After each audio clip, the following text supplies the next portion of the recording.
Good morning, very very good morning सबको। आइए अपनी क्लास को हम स्टार्ट करें बच्चों।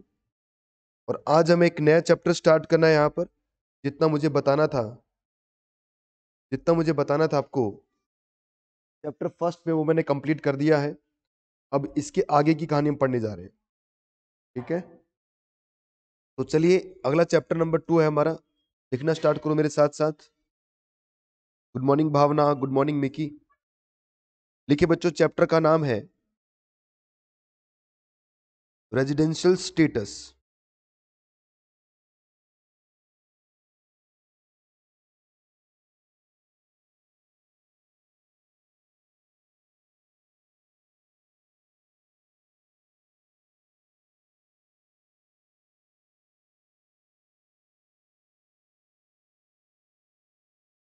Residential status. सर्दी ज्यादा है तो हाथ चल नहीं रहा ढंग से। चलो कोई बात नहीं, चलो स्टार्ट करते हैं। हॉल में सर्दी वैसे ही ज्यादा लगती है, खुला है ना ये है चैप्टर नंबर 2 आपका।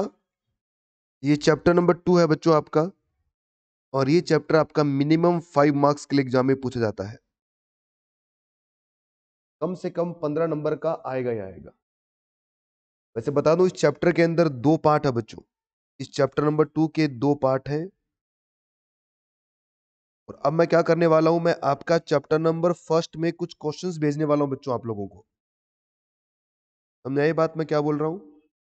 एमसीक्यू वगैरह कुछ भेजूंगा आपको मैं, ताकि आप प्रैक्टिस कर सके। ठीक है, जिन बच्चों ने चैप्टर 1 अच्छी तरह पढ़ लिया है वो अब इसे रिवाइज भी करें, इसलिए मैं कुछ क्वेश्चंस भेजूंगा मैं। तो 1-2 दिन में जैसे ही क्वेश्चन तैयार हो जाते हैं, मैं आपको आपके ग्रुप में डाल दूंगा।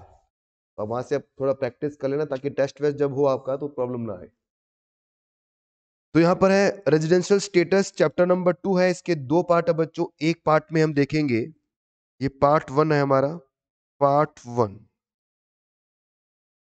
जिसमें मैं आपको बताऊंगा रेजिडेंशियल स्टेटस।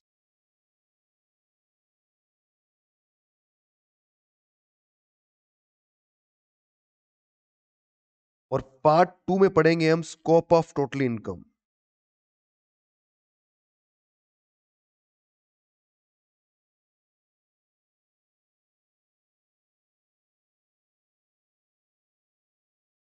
ओके, अब समझो बच्चों। चैप्टर नंबर 2 है हमारा ये, और 5 मार्क्स का एग्जाम में आता ही आता है यहां से क्वेश्चंस। इस चैप्टर को पढ़ने से पहले हम नॉर्मल बात करते हैं। हटाओ, छोड़ो चैप्टर क्या है, नॉर्मल बात कर रहे हैं। जैसे मान लीजिए ये एक मिस्टर मिस्टर एक्स है, जो यूएस के सिटीजन है, मतलब अमेरिकन है बेटा ये। ठीक है, ये इंडिया से कोई बिजनेस करता है इंडिया के अंदर, और उस बिजनेस से 1 करोड़ की इनकम कमा लेता है। Okay sir. मिस्टर एक्स फिर वापस बिजनेस करता है कहां से? ऑस्ट्रेलिया से। ऑस्ट्रेलिया से बिजनेस किया इसने, और वहां से 2 करोड़ की इनकम कमा ली। और मिस्टर एक्स ने अपने यूएस से भी बिजनेस किया, और वहां से 1 करोड़ की इनकम भी कमाई। मतलब एक ऐसा पर्सन जिसके वर्ल्ड वाइड क्या है, बिजनेसेस है। इंडिया से उसने 1 करोड़ की इनकम कमाई है, ऑस्ट्रेलिया से उसने 2 करोड़ की इनकम कमाई है, और यूएस से उसने 1 करोड़ की इनकम कमाई है। मेरा क्वेश्चन आपसे बच्चों ये है कि बताओ मेरे प्यारे बच्चों, इस मिस्टर एक्स को इंडिया में कितनी इनकम पे टैक्स देना है?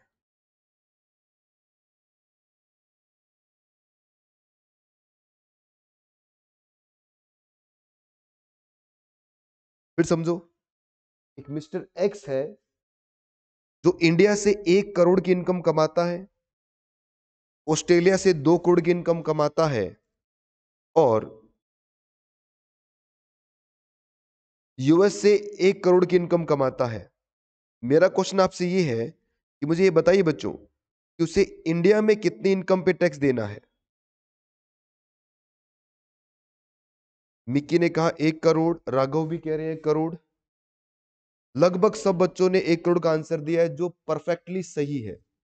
ऑब्वियस सी बात है भाई, आपने इंडिया से कितना कमाया है? 1 करोड़ कमाया है तो 1 करोड़ पे टैक्स दोगे। अगर मान लीजिए मैं इंडिया से इनकम कमा रहा हूं, अरे मिस्टर एक्स छोड़ो, मैंने इंडिया से 1 करोड़ कमाया, तो क्या इंडिया में टैक्स नहीं पे करूंगा? क्या मैं बिल्कुल पे करूंगा। वैसे बाहर का आदमी इंडिया में आके पैसे कमा के जाता है 1 करोड़ पर, तो 1 करोड़ पे टैक्स लगेगा। हाँ, बाहर का आदमी कहीं और पैसा कमा रहा है, उस पर टैक्स थोड़ी देना है। अरे क्या इंडिया के अलावा भी कंट्रीज है क्या? वर्ल्ड में बहुत सारी कंट्रीज है क्या? वहां लोग रहते हैं, बहुत सारे लोग रहते हैं क्या? वो इनकम कमाते हैं? इनकम कमाते भी हैं। क्या वो इंडिया में आके टैक्स देके जाते हैं क्या? नहीं सर। इंडिया में टैक्स कब देंगे? यदि उन्होंने क्या किया होगा? इंडिया से इनकम कमाई होगी। बात समझ में आ रही है बच्चों आपको? तो सीधी बात क्या है? सीधी बात यह है कि अगर आपने भारत देश से इनकम कमाई है, तो जितना आप इनकम कमाओगे इंडिया से, उतनी इनकम पर आपको इंडिया में टैक्स देना पड़ेगा। ठीक है, चलो भाई। आपने जीरो कहा बेटा, किसने जीरो भी बोल रहा था कोई बार बार बीच में? क्यों बेटा? मतलब जो बाहर की विदेशी कंपनी इंडिया में आके बिजनेस कर रही है, उसको इंडिया में कोई टैक्स नहीं देना? फिर तो मौज बन जाएगी बेटा उसके हिसाब से। तो इतनी सारी विदेशी कंपनी है बेटा, मैं बताऊं, आप सुबह से लेके शाम तक लगभग 50 से ज्यादा ऐसे प्रोडक्ट यूज करते हैं जो विदेशी प्रोडक्ट है। आप खुद देखिए ना बेटा, आप सुबह से लेके शाम तक 50 से ज्यादा इंडियन प्रोडक्ट तो 10 ही यूज करते होंगे आप। ज्यादा प्रोडक्ट कौन से यूज कर रहे हो आप? विदेशी प्रोडक्ट यूज कर रहे हो। जिस साबुन से सुबह सुबह हम नहाते हो, लक्स साबुन या कोई भी साबुन है बेटा, वो लगभग कौन सी है? पतंजलि को छोड़ दो, लगभग कौन सी है बेटा? बाहर की कंपनी की है। जिस शैम्पू से आप नहा रहे हो, वो भी क्या बाहर का है? सब विदेशी कंपनियों के बेटा जो हम यूज कर रहे हैं। तो इसका मतलब वो खुद इंडिया में टैक्स ही पे नहीं करेंगे। अगर ऐसे हम इनको वेलकम करेंगे तो लूट के खा जाएगी बेटा दुनिया। इंडिया की अगर रेवेन्यू की हम बात करें, तो जितना भी प्रोडक्ट आप यूज कर रहे हैं, उसमें इतना सारा प्रोडक्ट कौन सा है? विदेशी प्रोडक्ट है। ठीक,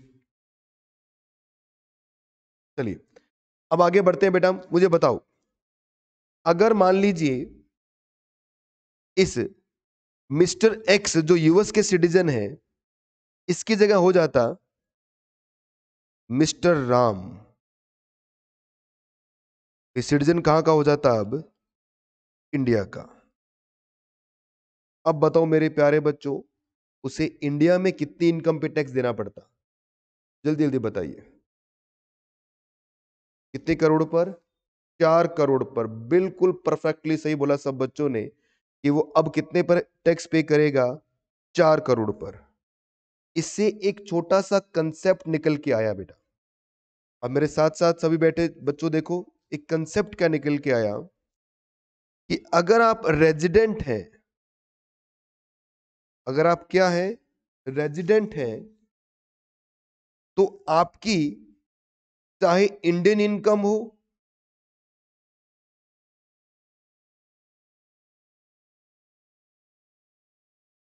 चाहे आपकी फॉरेन इनकम हो,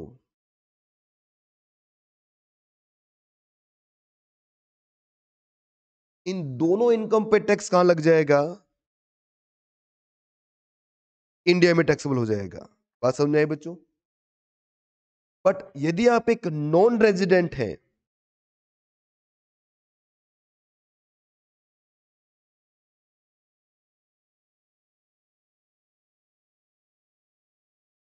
तो आपकी इंडियन इनकम पर क्या लगेगा?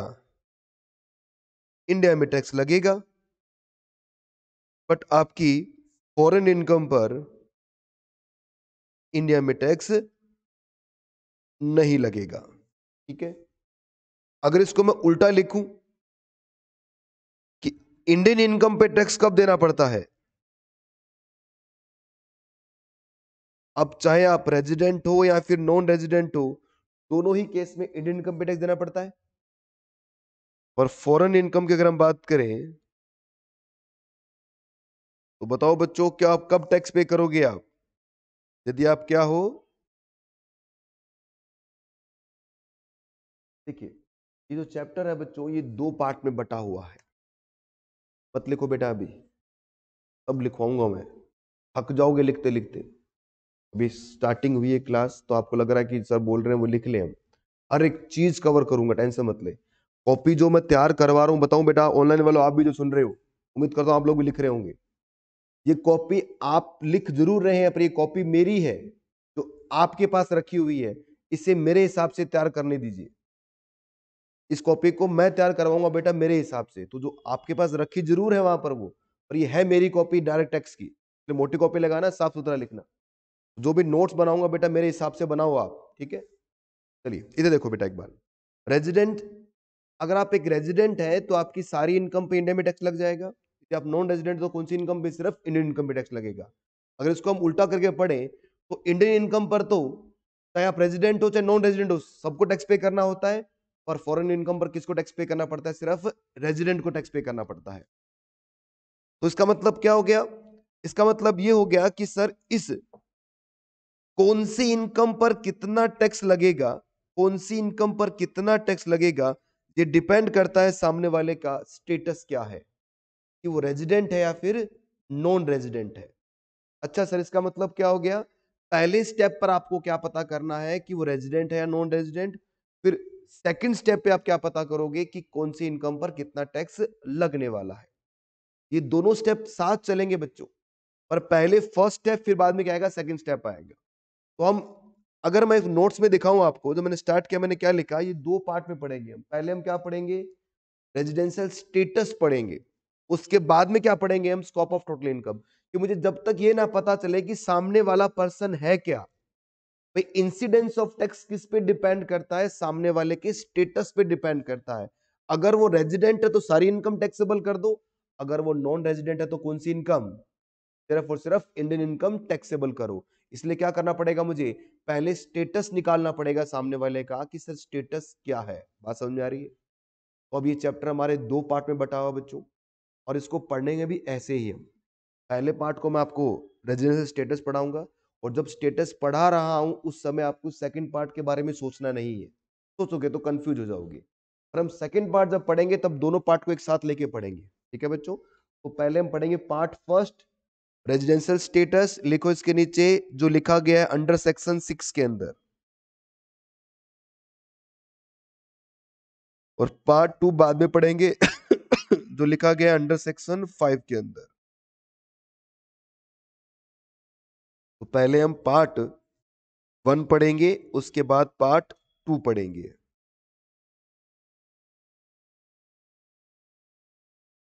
बिल्कुल बेटा, ये इनकम आपकी डबल बार टैक्सेबल अगर होती भी है तो आपको सेक्शन 91 और सेक्शन 90 ए के हिसाब से क्या मिलेगा, रिलीफ मिल जाएगा, उसे बोलते हैं डबल टैक्सेशन रिलीफ, ठीक है। उसे बोलते हैं डबल टैक्सेशन रिलीफ। जैसे आप फाइनल में आओगे वहां आपको मैं बताऊंगा बेटा किस तरह से डबल टैक्सेशन रिलीफ मिलती है। ये इंटरनेशनल टैक्सेशन का पॉइंट है। फिर भी अगर आपको पहले देखना है तो यूट्यूब पे मेरे वीडियो पड़े हुए हैं डबल टैक्सेशन रिलीफ के, वहां पर इन सारी बातों को मैंने डिटेल में समझा रखा है। पर फिलहाल उसे देखने की जरूरत नहीं है, अभी फिलहाल आपको, आप फोकस कीजिए किस पर, रेजिडेंशियल स्टेटस पर। चलो भाई स्टार्ट करें। तो हम पहले कौन सा पार्ट स्टार्ट करेंगे, पार्ट 1, लिखो मेरे साथ साथ पार्ट 1।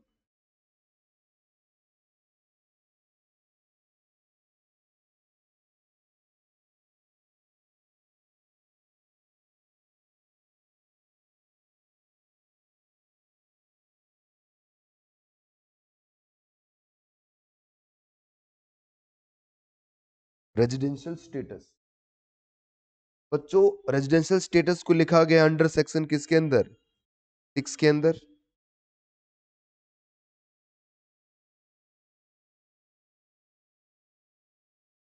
ठीक है।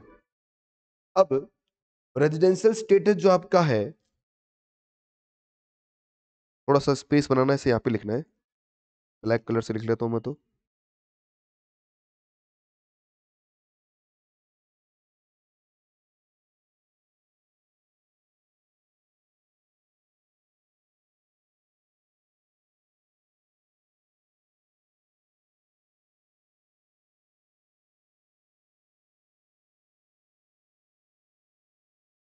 हमारे पास कितने टाइप के एसएससी हैं, 7 टाइप के होते हैं एसएससी, मैंने बताया था आपको चैप्टर फर्स्ट के अंदर।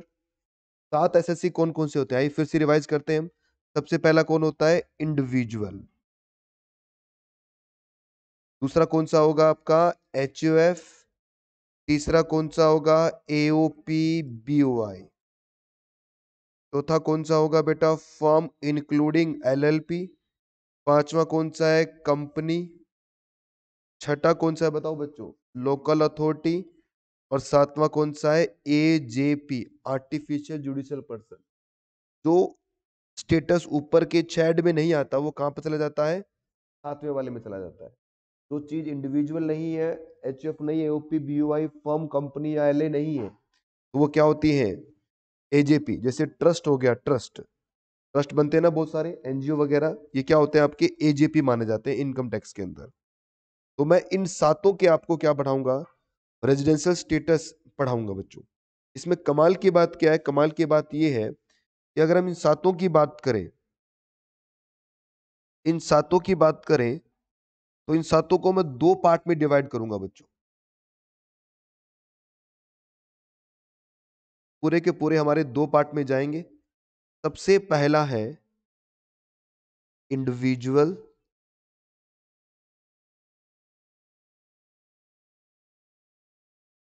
And HUF. इन दोनों को अलग पार्ट में रखा है मैंने। और इसके अलावा जो बचे हैं, कौन से बच गए?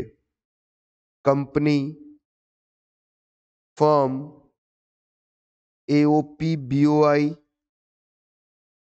लोकल अथॉरिटी, या फिर क्या हो गया? AJP, artificial judicial person. इनको मैंने रखा है दूसरे पार्ट में। ठीक है? ये जो होते हैं बेटा कौन से? Individual HUF. इनका स्टेटस क्या होगा? या तो ये रेजिडेंट बनेंगे,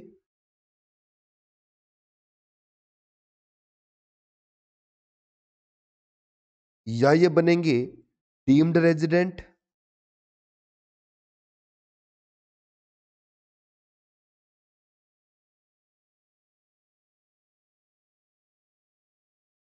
या ये बनेंगे बेटा नॉन रेजिडेंट।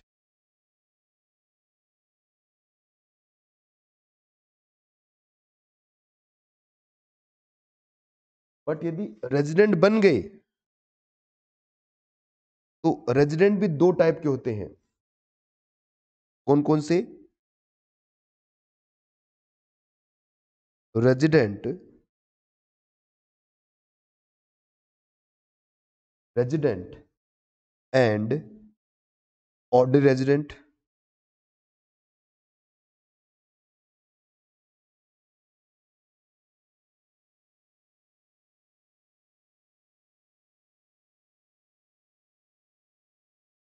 और दूसरे वाला क्या होगा?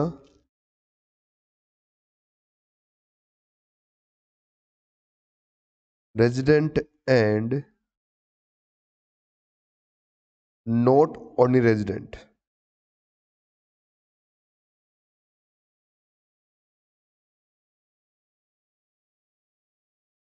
ठीक है? तो ये जो रेजिडेंट एंड ऑर्डिनरी रेजिडेंट है बेटा, इसको हम प्यार से शॉर्टकट में बोलेंगे ROR, resident and ordinary resident. और जो सेकंड वाला दिख रहा है आपको, ये क्या बनेगा आपका? R N O R, resident not ordinary resident. तो हमारे स्टेटस कितने निकल के आ रहे हैं बच्चों? ये आपका पहला स्टेटस है, ये आपका दूसरा स्टेटस है, और ये आपका तीसरा स्टेटस है। तीसरा क्या है? Non resident. तो इंडिविजुअल एचयूएफ के तीन स्टेटस हो सकते हैं। या तो वो क्या बनेगा? आरओआर बनेगा, या वो आरएनओआर बनेगा, या क्या बनेगा? एनआर बनेगा। अब आपके दिमाग में जो क्वेश्चन आएगा कि सर इन तीनों में फर्क क्या है, ये क्वेश्चन अभी नहीं आना चाहिए। ये क्वेश्चन कब हम इसका रिप्लाई मैं कब करूंगा? जब मैं आपको बताऊंगा सर इन तीनों में कौन कौन सी इनकम टैक्सेबल होती है। फिलहाल हमें क्या पढ़ना है? ये तीनों कैलकुलेट कैसे होते हैं। बात समझ में आ रही है? अभी फिलहाल इस स्टेज पे हमें क्या करना है कि सर आरओआर कैसे कैलकुलेट होता है, आर एनओआर कैसे कैलकुलेट होता है, या एनआर कैसे कैलकुलेट होता है। तो पहले हम इसका कैलकुलेशन सीखेंगे, उसके बाद में इसके दोनों में डिफरेंस ही चेक करेंगे। तो स्टेप बाय स्टेप चलोगे तभी समझ में आने वाला है चैप्टर। ही आसान चैप्टर है बेटा, सबसे इजी चैप्टर पूरे इनकम टैक्स का। तो रेजिडेंशियल स्टेटस के अंदर इंडिविजुअल एचएफ का स्टेटस तीन हो सकता है बेटा। कौन कौन सा? आरओआर, आरएनओआर, या फिर एनआर। इसको हम बहुत प्यार से बोलते हैं एनआर। ठीक है? ये तीन स्टेटस हो सकते हैं। पर इनके अलावा जितने भी पब्लिक है, जो बैलेंस बच गया है बच्चों, इनके सिर्फ दो ही स्टेटस होंगे। ये तो या तो क्या होंगे, रेजिडेंट होंगे, या फिर क्या होंगे बेटा, ये नॉन रेजिडेंट होंगे। या तो ये रेजिडेंट होंगे या क्या होंगे, ये नॉन रेजिडेंट होंगे। बताओ अभी बात समझ में आई क्या आपको ये वाली? अगर मैं इसको सिंपल लैंग्वेज में और बताऊं तो ये लिखने की जरूरत नहीं है, वैसे बता दूं मैं आपको कि इंडिविजुअल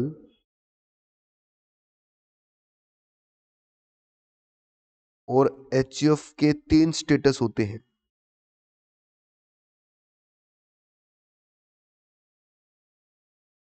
आरओआर, आरएनओआर और एनआर। और company, firm, AOP, BOI etcetera, इनके क्या होते हैं बेटा, 2 ही स्टेटस होता है। या तो ये क्या होंगे, आर होंगे, या क्या होंगे, एनआर होंगे। बात समझ में आ रही है आपको? लिखो एक नोट। लिख लिया आप सबने ना यहां तक? तुमने लिखा? लिखो, फिर क्यों नहीं लिख रहे?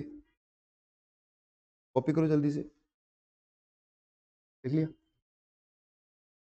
हाँ जी, लिखो आराम से लिखो, कोई जल्दी नहीं है। अभी ऑनलाइन वालों, आपने लिखा क्या?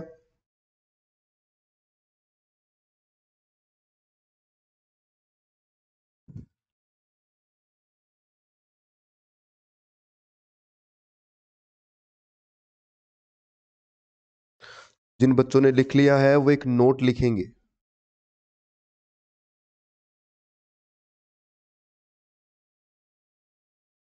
Residential status of SSC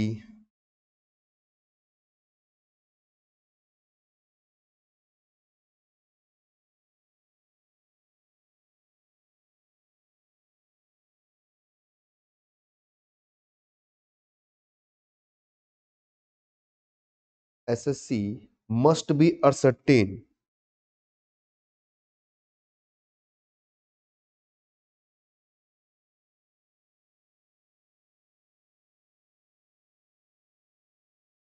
with reference to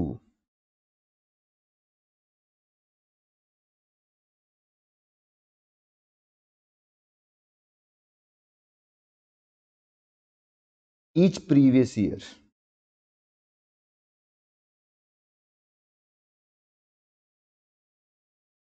ठीक है?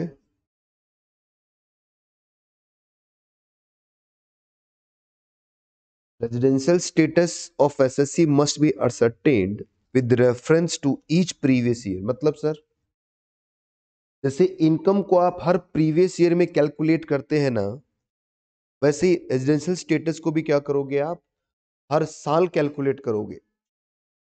मतलब सर, मतलब ये नहीं है कि आप किसी ईयर में रेजिडेंट बन गए हैं, ठीक है, तो अब अगले साल में आप नॉन रेजिडेंट नहीं बन सकते। या मैं ये नहीं कह रहा कि ये स्टेटस आपको जीवन में एक बार निकालना है। जब जब जब आपकी इनकम आएगी तब तब तब क्या करना पड़ेगा, आपको स्टेटस निकालना पड़ेगा। रेजिडेंशियल स्टेटस का कोई लिंक नहीं है सिटीजनशिप से।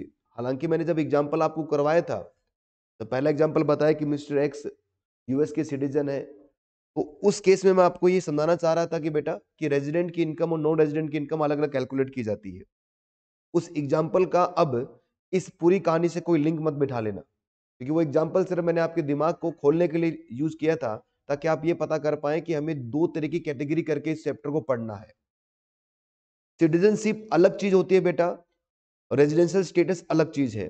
मैं आपको रेजिडेंशियल स्टेटस पढ़ा रहा हूं। एक इंडिया का सिटीजन भारत के लिए नॉन रेजिडेंट भी बन सकता है, और एक बाहर का सिटीजन इंडिया के लिए रेजिडेंट भी बन सकता है। तो कोई फर्क नहीं है। जैसे मान लो कि एक बाहर का आदमी है, जापान का पर्सन है कोई, वो इंडिया के लिए रेजिडेंट भी बन सकता है, और एक इंडियन इंडिया के लिए क्या बन सकता है, नॉन रेजिडेंट भी बन सकता है, एंड वाइस एंड वर्सा, उल्टा भी हो सकता है इसका। ठीक है बच्चों, तो हम यहां पर पढ़ने जा रहे हैं रेजिडेंशियल स्टेटस, जो किस पे डिपेंड करता है, सामने वाले की कंडीशन। सेक्शन 6(1) की कंडीशन पूरी कर दी तो आप क्या बन जाएंगे, रेजिडेंट बन जाएंगे। क्या करूं, नोट को जूम करूं? नोट दिखाई नहीं दे रहा क्या बेटा? अब दिख रहा है?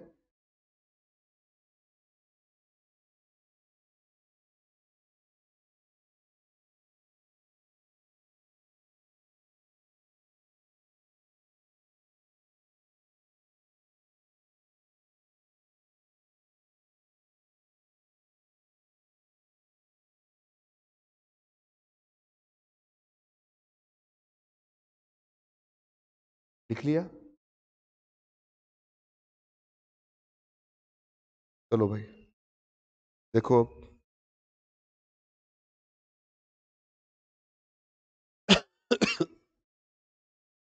आइए वन बाय वन सबका स्टेटस निकालना स्टार्ट करें हम। सबसे पहले हम निकालेंगे इंडिविजुअल का रेजिडेंशियल स्टेटस, और यही मोस्ट इंपॉर्टेंट है इस पूरे चैप्टर में। जो 5 नंबर में आएगा बेटा वो यही आने वाला है। इसी में समय लगेगा अपने को, बाकी तो 20 मिनट में पूरे हो जाएंगे, इतना सा है। बाकी तो समझने वाले तो 2-4 लेक्चर लगने वाले हैं, वो इसी पे लगने वाले हैं, तो इसलिए आराम से समझेंगे इसको। एक इंडिविजुअल का रेजिडेंशियल स्टेटस कैसे निकलता है, लिखो बेटा, residential status of individual. Point number 1 करके लिखना।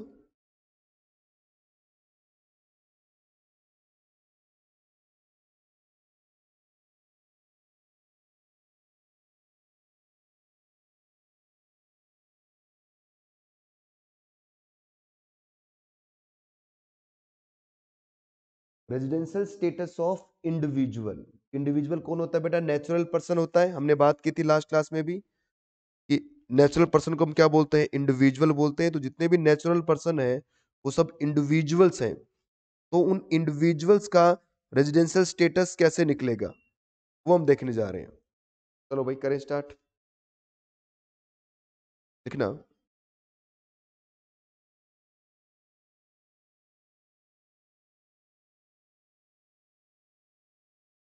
ये बेस्ड है, बेस्ड ऑन नंबर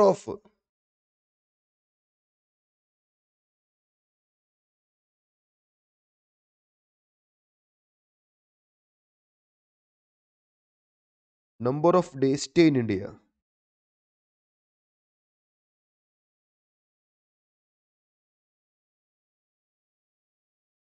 कि आप कितने दिन इंडिया में स्टे करते हैं, इस पर बेस्ड है किसी इंडिविजुअल का रेजिडेंशियल स्टेटस। देखिए बच्चों, इंडिविजुअल का रेजिडेंशियल स्टेटस जो आपका है वो 2 पार्ट में होगा। मैं यहां पे लिखूं पहले, ये आपका इंडिविजुअल है,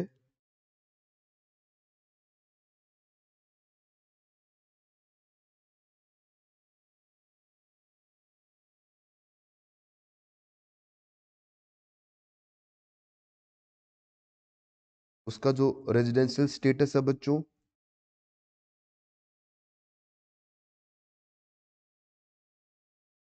वो 2 टाइप का हो सकता है आपका।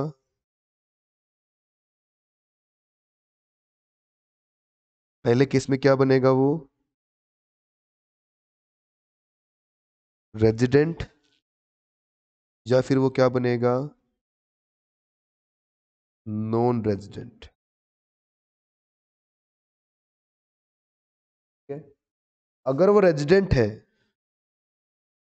तो बच्चों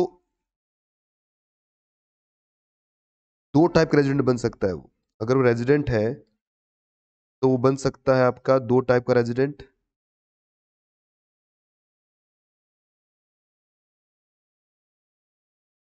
या तो होगा वो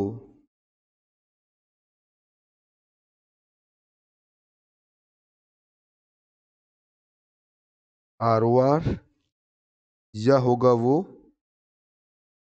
RNOR। ROR का मतलब क्या होता है? Resident, ordinary resident, resident but ordinary resident.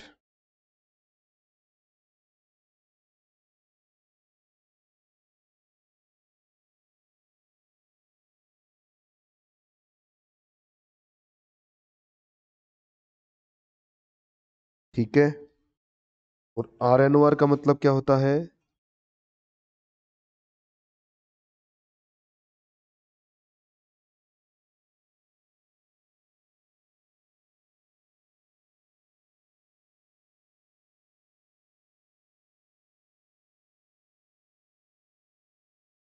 चलो भाई, उसके 3 स्टेटस बनेंगे, या तो वो बनेगा आपका, इसको एनआर बोलते हैं हम प्यार से, या तो बनेगा वो आरओआर, या बनेगा आरएनओआर, या बनेगा एनआर। ठीक है, तो आप देख पा रहे हैं बच्चों, ये 2 स्टेजेस में काम करेगा। ये 2 स्टेजेस में काम करेगा। पहला स्टेप नंबर 1 में क्या होगा कि वो रेजिडेंट बनेगा या नॉन रेजिडेंट बनेगा। और स्टेप नंबर 2 में क्या होगा बच्चों, स्टेप नंबर 2 में क्या होगा, वो क्या बनेगा, आरओआर या फिर आरएनओआर। यह आएगा स्टेप नंबर 2 में। मतलब सर, मतलब पहले क्या बनाना है, पहले बनाना है रेजिडेंट। अगर कोई पर्सन रेजिडेंट बन जाता है, फिर आगे फर्दर चेक करना है कि वो आरओआर है या फिर आरएनओआर है। अगर पहले स्टेप में वो क्या बन गया है, नॉन रेजिडेंट, तो फिर आगे आपको चेक भी नहीं करना। ठीक है, जैसे मान लीजिए मैं इंडिविजुअल हूं, मेरा स्टेटस चेक करना है, तो सबसे पहले चेक करना पड़ेगा मैं रेजिडेंट हूं या नॉन रेजिडेंट हूं। हम स्टेप नंबर 1 बोल देंगे। अगर मैं रेजिडेंट हूं, तो मुझे फर्दर चेक करना पड़ेगा मैं कौन सा रेजिडेंट हूं, आरओआर वाला हूं या आरएनओआर वाला हूं। अगर मैं नॉन रेजिडेंट हूं तो बात ही खत्म हो जाएगी। अब ये जो रेजिडेंट चेक करने वाली कहानी है, स्टेप नंबर 1, इस कहानी को नाम दिया गया है बच्चों बेसिक कंडीशन। इसे हम बोलते हैं बेसिक कंडीशन।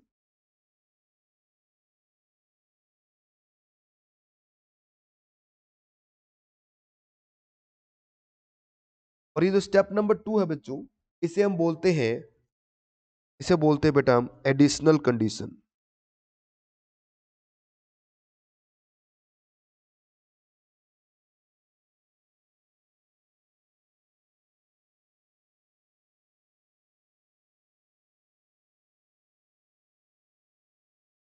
हम क्या बोलेंगे, एडिशनल कंडीशन।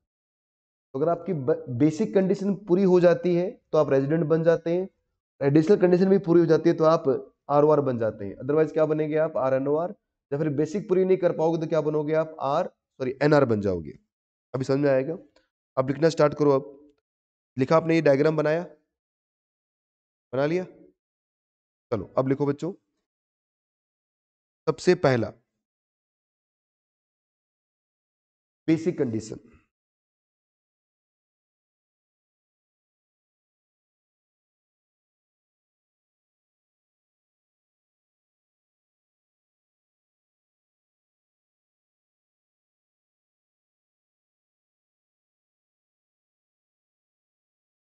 इफ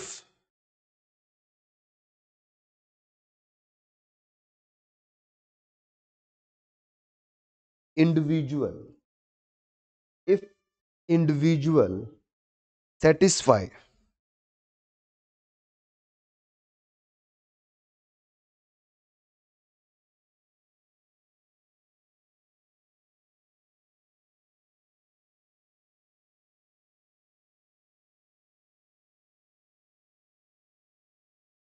anyone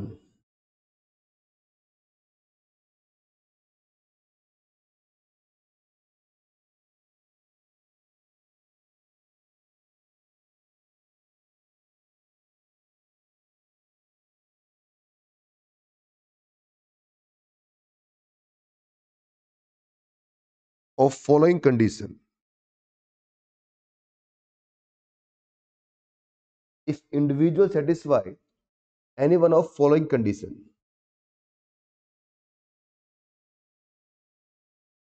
मतलब दो में से कोई एक कंडीशन आपको पूरी करनी है।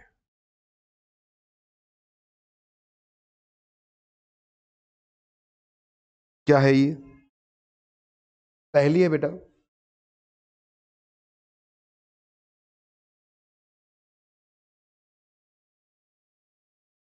बेसिक कंडीशन 1, और ये होगी basic condition 2।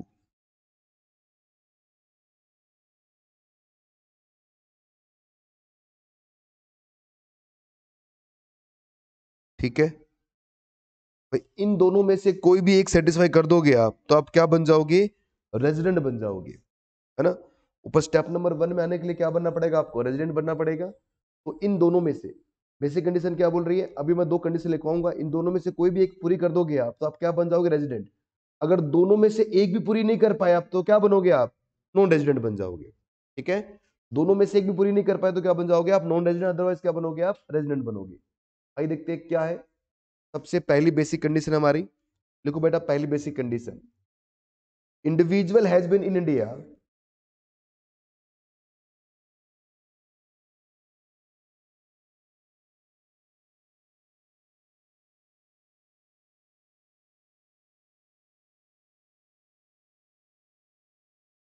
individual has been in India during the previous year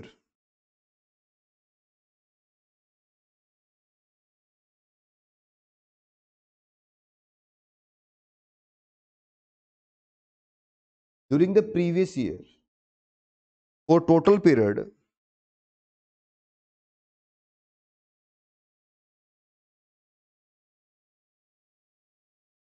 (182 days or more).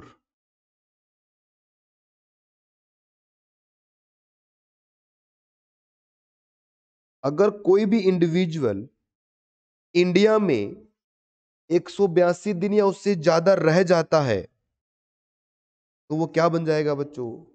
वो रेजिडेंट मान लिया जाएगा।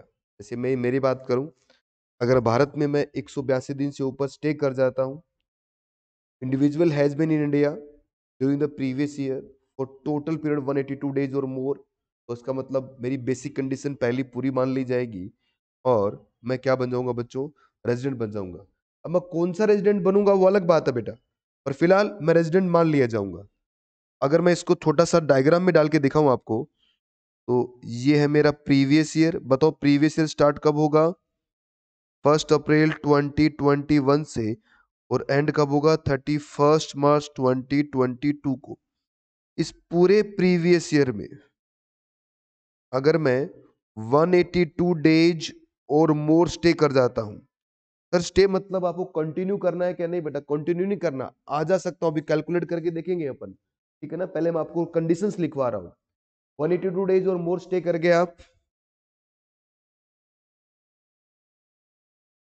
तो इसका मतलब क्या होगा? आपकी बेसिक कंडीशन फर्स्ट पूरी मान ली जाएगी।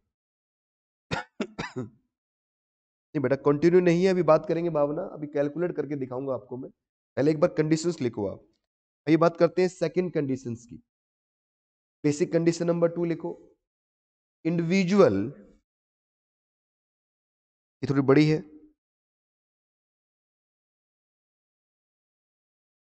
Individual has been in India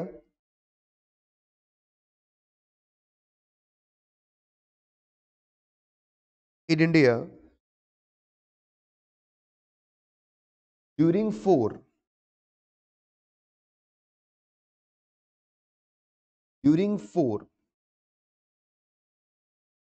year immediately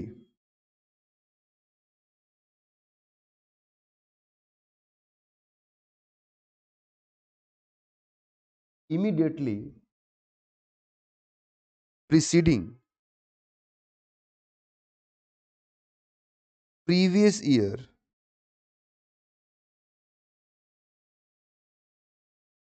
for a total period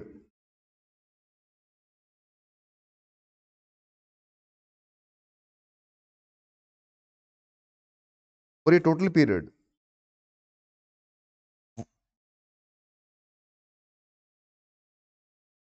365 days or more।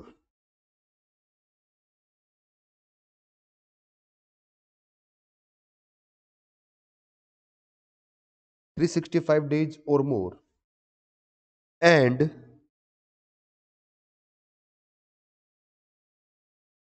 individual has been in India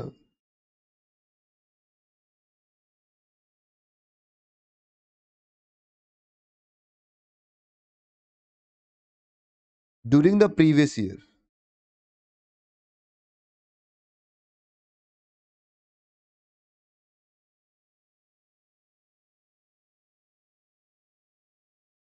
for total period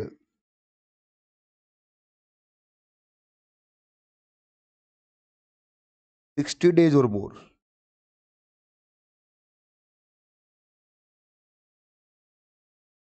ये क्या लिख दिया आपने? अरे आसान है बेटा। लिखने में समय लग रहा है, बाकी इजी एकदम। क्या बोलना चाहते हैं बताऊं आपको? ये कह रहे हैं कि सर या तो आप कंडीशन नंबर 1 पूरी कर दीजिए, जो क्या है, प्रीवियस ईयर में कितने दिन रुकना है आपको, 182 दिन से ऊपर रुकना है, या फिर प्रीवियस ईयर में आप, प्रीवियस ईयर कौन सा है हमारा, 21 22, इसमें 60 डेज और मोर स्टे कर जाओ,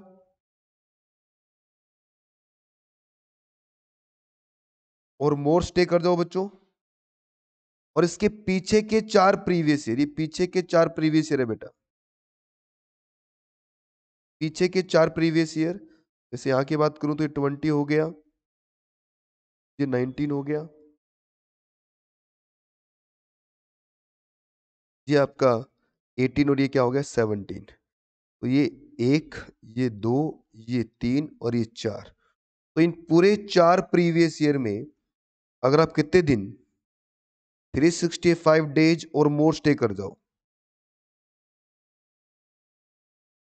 तो आपकी सेकंड कंडीशन पूरी मान ली जाएगी। ठीक है ना, तो आपकी सेकंड कंडीशन पूरी मान ली जाएगी। देखो, सबसे पहले ये चेक करना पड़ेगा कि आप 182 दिन से ऊपर इंडिया में स्टे कर रहे हैं, आंसर इज यस, तो आपकी बेसिक कंडीशन नंबर पूरी हो गई, आप रेजिडेंट बन गए।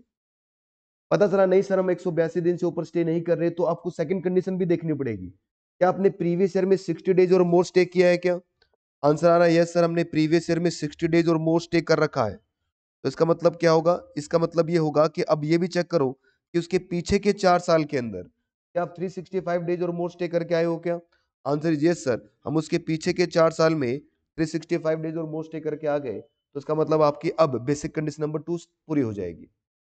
देखिए बेटा, सर ये गवर्नमेंट ऐसे अजीब से रूल क्यों बना के बैठी है? गवर्नमेंट का ये मानना है, देखो मुझे एक बात बताओ, रेजिडेंट बनने में फायदा है या नॉन रेजिडेंट बनने में फायदा है? अरे बेटा, नॉन रेजिडेंट बनने में फायदा है। अगर आप रेजिडेंट बनोगे तो पूरी वर्ल्ड की इनकम इंडिया में टैक्सेबल हो जाएगी। नॉन रेजिडेंट बनोगे तो सिर्फ कौन सी इनकम, आपने बताया ना 1 करोड़ पे टैक्स लग रहा है खाली, तो कौन सी इनकम लगेगी सिर्फ 1 करोड़ पे? तो गवर्नमेंट आपको क्या बनाना चाहेगी, रेजिडेंट बनाना चाहेगी।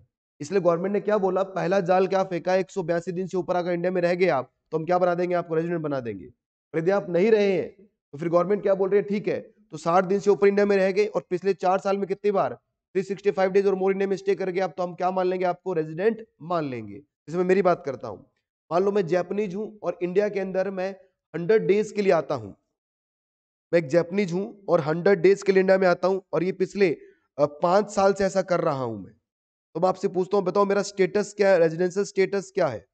तो आप कहेंगे सर क्या आपने प्रीवियस ईयर में 182 दिन से आए हैं क्या? नहीं सर, पर 100 डेज के लिए आ रहा हूं, इसका मतलब क्या हो गया है, कम से कम 60 दिन तो आ ही चुका हूं प्रीवियस ईयर में। अरे बोलो भाई, इसका मतलब प्रीवियस ईयर में 100 डेज है तो 60 प्लस हो गया, और उसके पीछे के 4 साल में क्या 365 डेज प्लस हो गया क्या?